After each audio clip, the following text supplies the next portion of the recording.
La France-Afrique, un mot souvent utilisé, mais rarement expliqué. Et si ce n'était ni une rumeur, ni une exagération, mais bien l'un des plus grands scandales de la République française. C'est ce que tente de démontrer ce livre incontournable et palpitant de François-Xavier Verschave et qui lui a valu, à la sortie, tenez-vous bien, un procès judiciaire. Salut chers amis du livre, je suis Yannick Naré, je suis ravi de vous retrouver pour parler de livres, d'écriture et d'auteurs. Dans cette vidéo, nous allons décrypter ensemble le livre intitulé « La France-Afrique, le plus long scandale de la République » écrit par l'activiste français François-Xavier Verschave et publié en 1998 aux éditions Stock à Paris. Dans ce livre explosif, François-Xavier Verschave ne se contente pas seulement de dénoncer la France-Afrique.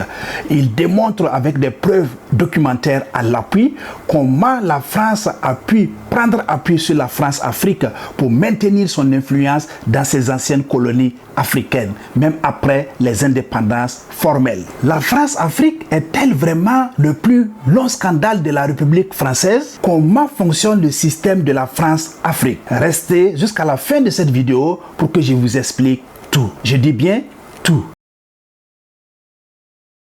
BioExpress, qui est François-Xavier Verschave.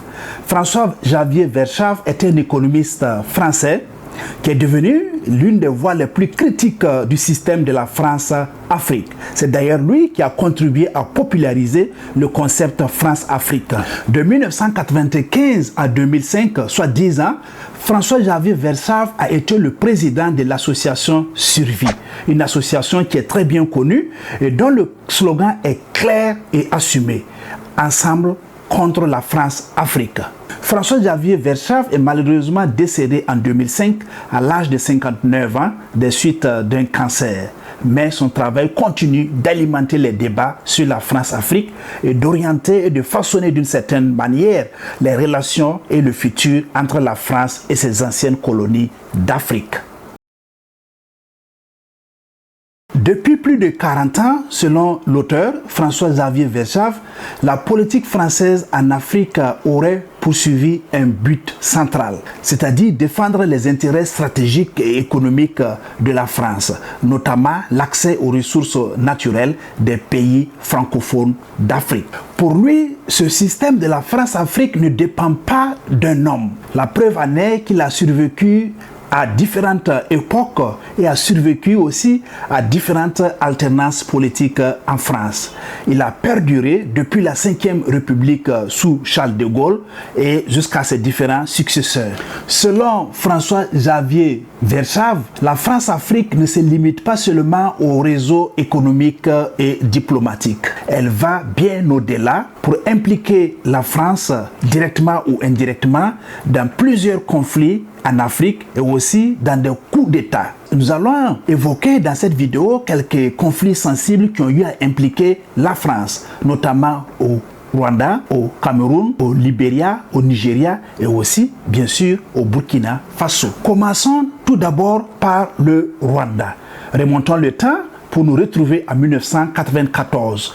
François-Xavier parle directement d'une complicité française dans le génocide rwandais. Et ce génocide a fait environ 800 000 morts en 100 jours. La France, grand allié du régime Hutu, avant le génocide, a soutenu politiquement et militairement les autorités rwandaises. À l'époque, le ministre français de la coopération, Charles Jocelyn, a eu à déclarer, je cite, « Ce ne sont pas les Français qui tenaient les machettes ». Fin de citation. Mais pour l'auteur de ce livre, la question n'est pas celle des machettes, mais bel et bien celle de la responsabilité des autorités françaises. Au Cameroun, Verschave accuse la France d'avoir participé à la répression des indépendantistes camerounais dans les années 1960. Selon lui, le nombre de morts de cette répression pourrait se situer entre 40 000 et 400 000. L'un des symboles de cette lutte indépendantiste au Cameroun était bel et bien Félix Moumié. Félix Moumié, grand leader qui a été malheureusement empoisonné à Genève par un agent secret qui ne sera jamais condamné, bien que clairement identifié. Pour Verschave, cette guerre camerounaise est l'un des épisodes les plus occultés dans l'histoire franco-africaine. Autre dossier explosif, c'est le cas du Biafra, une riche région pétrolière du Nigeria. Durant cette guerre sécessionniste déclenchée en 1967, la France est accusée d'avoir soutenu les sécessionnistes biafrais. Selon Verschave, Jacques Foccart et Félix Houphouët-Boigny ont vu dans cette guerre du Biafra une opportunité pour affaiblir le Nigeria, une grande puissance anglophone en Afrique. Houphouët-Boigny, qui a clairement participé à cette guerre du Biafra, a été surnommé Big Brother. Et sa participation a recueilli l'aval du général Charles de Gaulle. L'autre raison, en plus de l'intention d'affaiblir le Nigeria en tant que puissance anglophone, était aussi de permettre à la société pétrolière française ELF de faire son entrée au Nigeria et d'exploiter ainsi le pétrole du Biafra. La France a ainsi fourni des mercenaires, des fonds et des armes. Et c'est ainsi qu'elle a eu à fournir 20 automitrailleuses et 16 hélicoptères à l'armée sécessionniste. La guerre du Biafra a duré ainsi environ 30 mois et a causé entre 2 et 3 millions de morts, principalement en raison de la famine, mais les grands médias français ont voulu imposer dans l'opinion internationale le concept de génocide. Et abordant ainsi la guerre du Biafra, l'auteur François-Xavier Verschave a déclaré, je cite, « Le couple Foccart-Houphouët a enfanté une monstruosité sans visage ». Selon François-Xavier Verschave, la France-Afrique ne limitait pas son action seulement aux pays francophones. Elle cherchait aussi à peser de tout son poids en intervenant dans les pays traditionnellement acquis aux anglo-saxons. C'est ainsi que nous avons vu comment la France-Afrique est intervenue dans le cadre de la guerre du Biafra au Nigeria. Et cette fois-ci, nous allons voir concrètement comment cette même France-Afrique a agi dans la guerre au Libéria. Selon Verschave, certains dirigeants africains proches de la France-Afrique, notamment le Burkinabé Blaise Compaoré, l'Ivoirien Félix Houphouët-Boigny et bien d'autres dirigeants tels que Mohamed Kadhafi ont soutenu ouvertement Charles Taylor dans la guerre au Libéria. Le Burkina Faso n'a pas hésité à envoyer 400 soldats au Libéria pour soutenir le Front patriotique national du Libéria, le NPFL de Charles Taylor. Fort de ces différents appuis, les milices de Charles Taylor ont envahi le Libéria et ont déclenché une guerre civile qui va durer 6 ans, soit de 1990 à 1996. Le bilan total, le bilan macabre, fait état de 150 000 morts. L'objectif stratégique de la France-Afrique dans la guerre civile au Libéria était clair, c'est de réduire l'influence américaine et anglo-saxonne dans ce pays historiquement lié aux États-Unis. Mais Blaise Compaoré, de son côté, justifiait son soutien à Charles Taylor par le caractère dictatorial du régime du président libérien Samuel Doe. Au Burkina Faso, les rapports difficiles entre Thomas Sankara et la France-Afrique ont été traités, analysés par l'auteur dans ce livre à travers la consécration de 17 pages au total. On retient avec l'auteur que Félix Houphouët-Boigny, Jacques Foccart, Guy Pen étaient tous contre la politique de Thomas Sankara. Et d'ailleurs, le titre de ce chapitre consacré à Thomas Sankara et à sa révolution est intitulé « Sankara, l'anti-Houphouët ». Mais pourquoi être autant contre Thomas Sankara? Parce que Thomas Sankara représentait une rupture, un symbole d'émancipation et aussi un projet de transformation sociale du Burkina Faso et partant de toute l'Afrique. En septembre 1987, juste un mois avant son horrible assassinat, Thomas Sankara a eu à confier à certains de ses proches, je cite, « Le fond du problème est qu'ils veulent bouffer et je les en empêche. » Fin de citation. Et selon l'auteur de ce livre, bouffer ici signifie se reconnecter au circuit traditionnel de la France-Afrique. Selon Verschave, l'assassinat de Thomas Sankara le 15 octobre 1987 s'inscrit clairement dans la logique de la France-Afrique. Car selon lui, tous ceux qui sont contre la France-Afrique n'ont pas généralement une longue espérance de vie. François-Xavier Verschave avance dans ce livre que plusieurs figures marquantes du réseau de la France-Afrique auraient soutenu ou facilité l'élimination physique de Thomas Sankara. Mais il prend le soin d'écarter des comploteurs de l'assassinat de Thomas Sankara, Jacques Foccart et Omar Bongo. Le coup d'État de 1987 dirigé contre Thomas Sankara a permis d'intégrer Blaise Compaoré dans le dispositif de la France-Afrique. François-Xavier Verschave oppose deux profils différents entre Thomas Sankara et Blaise Compaoré. Et il trouve que Thomas Sankara est un ascète et aussi il est passionné du débat ouvert et de la conviction. Et de l'autre côté, il trouve que Blaise Compaoré est un jouisseur, selon lui, et aussi penche plutôt pour l'intrigue et le pouvoir par les armes. Ce sont donc deux profils diamétralement opposés du style de pouvoir et de l'Afrique. François-Xavier Verschave ne se contente pas seulement de critiquer les réseaux politiques de la France-Afrique. Il critique aussi un pilier essentiel du discours officiel de la France-Afrique, à savoir l'aide publique au développement, l'APD donc. Selon lui, derrière les chiffres, les statistiques et les annonces généreuses de l'aide publique au développement, il existe une grande hypocrisie. Mais pourquoi? Parce que plusieurs éléments qui n'ont rien à voir avec l'aide directe sont intégrés dans le calcul de l'aide publique au développement.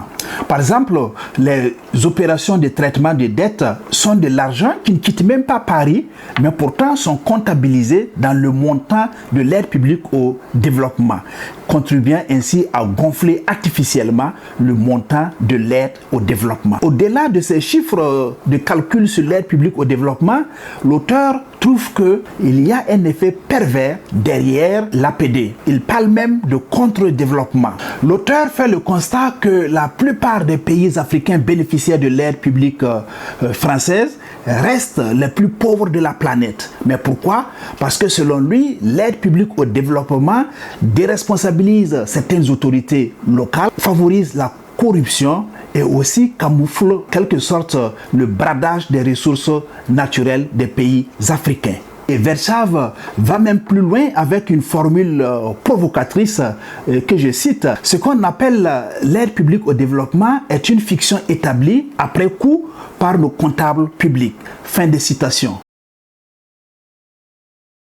Que retenir de ce livre intitulé La France-Afrique, le plus long scandale de la République, écrit par l'auteur français François-Xavier Verschave et publié en 1998 aux éditions Plomb à Paris. Ce livre est à l'image de son auteur, très engagé et également très dense, près de 380 pages, très bien documenté et qui critique la France-Afrique. L'auteur s'appuie sur plusieurs sources documentaires, sur plusieurs faits, et il nomme aussi directement les réseaux et les acteurs de la France-Afrique. Et avec lui, on note un glissement sémantique. On quitte ainsi du concept France-Afrique avec trait d'union vers un autre concept qui est la France-Afrique en un seul mot. Et très vite, le livre a été vendu à des dizaines de milliers d'exemplaires à travers le monde. Et il a ainsi fait grand bruit et s'est imposé comme une référence incontournable dans l'analyse de la France-Afrique. Que l'on apprécie les idées, les opinions de l'auteur ou pas, on peut cependant convenir d'un fait réel. Ce livre a contribué à mettre dans le débat public les agissements de la politique africaine de la France. Cela a contribué à faire connaître la France sous un autre visage plus caché. Mais nommer les responsables de la France-Afrique dans son livre a un prix à payer. Et c'est ainsi que l'auteur, François-Xavier Verschave, a été attaqué en justice par Charles Pasqua, qui est l'un des responsables incriminés dans ce livre. Et l'auteur sera ainsi condamné en justice à verser un franc symbolique en termes de dommages-intérêts à Charles Pasqua. Le montant est certes symbolique, mais montre un peu que le débat reste explosif. L'influence de ce livre dépasse même le cadre strictement intellectuel et académique. Et ce livre a eu un retentissement dans le domaine culturel. Le reggaeman ivoirien a baptisé son album France-Afrique, ce qui est un hommage direct à l'œuvre et à la réflexion de François-Xavier Verschaff. Et d'ailleurs, le morceau intitulé France-Afrique, titre éponyme de l'album, a été coécrit avec l'auteur François-Xavier Verschaff et Tiken-Jah Fakoly. Permettez-moi d'entonner un petit air de cette chanson qui est restée célèbre. La politique France-Afrique, c'est du blague tué. Je n'ai pas une belle voix, mais vous avez compris l'essentiel du message qui vise à dénoncer les réseaux, les relations troubles entre la France et certaines élites africaines. Le livre a reçu aussi de nombreuses autres critiques littéraires. C'est ainsi que certains ont reproché à l'auteur de s'être rendu très peu en Afrique et d'avoir une faible connaissance du contexte africain et de s'être basé surtout sur des sources documentaires, notamment la presse. Et l'auteur n'a pas tardé à répondre à ces critiques en disant que Fernand Braudel n'a pas eu à vivre dans la Méditerranée du XVIIe siècle pour consacrer un livre. Autrement dit, selon lui, l'histoire repose essentiellement sur les sources et non pas sur l'expérience personnelle.